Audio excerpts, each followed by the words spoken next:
All right, guys, we want to do just a quick tips and tricks video here and show you guys kind of how to best center your phone on your optic when you're putting it on, as well as to play with some eye relief things.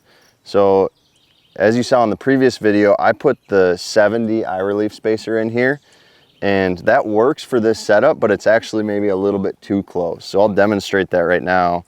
You know, I'll put the phone on here, and it's pretty good, but it's real finicky. You see this left kind of black ring there, and you can get that out and it's good. But generally when it's really sensitive like that, that tells me that you're too close to your eyepiece of your optic.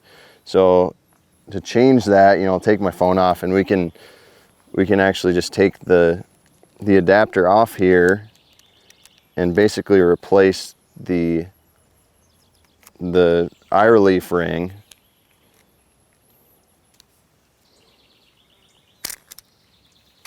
So to do that, we'll take, this already came out, but we'll take the size adjust off, and then we'll also pop that 70 out. So we'll put the 105 in because that's thicker. It'll get me further away from my optic. Put that in first so you can read the numbers same way. Put the size adapter in, and then we kind of know a good starting point here on the optic, kind of down because of the phone we're using. And we can tighten that up because it should be really close.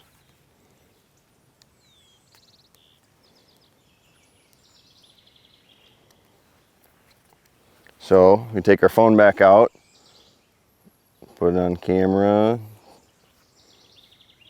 We can come in here and we're good to go. So this gives us, you know, you still can get that black in there, but it gives us a lot more flexibility now that we're slightly further away.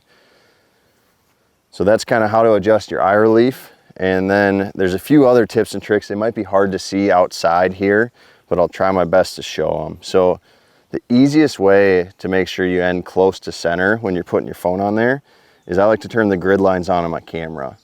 You know, when we launch, we'll have an app that will do all this for you, and it'll set you to your best lens, and also have grid lines as an option. They'll be on automatically, and that'll help a lot with user experience. So I've got my grid lines on here that you're not going to be able to see on the video, but if you put your grid lines on and you follow the light of your optic through the center, just slowly in, it should put you really close to where you want to be, and you'll be set from the start. So to show you guys eye relief quick, as you follow this light in, you know, you could be either too far or away from your optic or too close. And you'll notice here, as I follow it in, the light will grow, it'll get good, and then I'll go too far and I'll have a black ring again.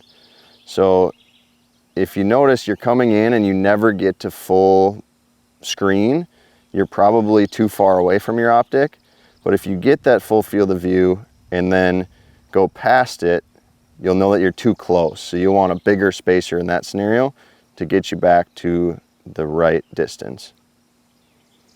When the app does launch with the product, it'll solve a lot of the kind of little features that your camera might throw at you as you're trying to use it. So modern phones, you know, like this iPhone here has 3 different lenses, and if you go to zoom in, it'll change the lens. Or in the app, you'll be able to select if you want a 1 power base magnification or 2 power, and it'll stick with that lens as you're filming. So what I like to do without the app is I like to pick my magnification at the start and put it on from there.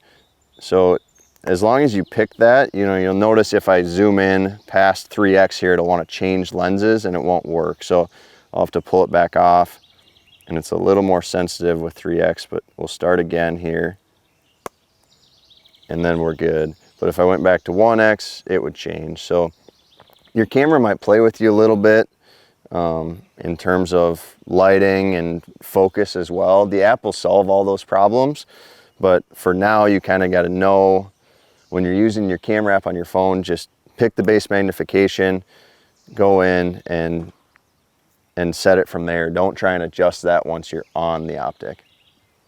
All right, guys, so to put your phone on your binoculars, a little tip I like is actually to hold your binos down and put your phone slightly crooked. So what you'll do is it'll be slightly crooked so that your steel plate can be centered on the B1 adapter still. So if you go down, you follow the light in with the grid lines, just like on the spotting scope.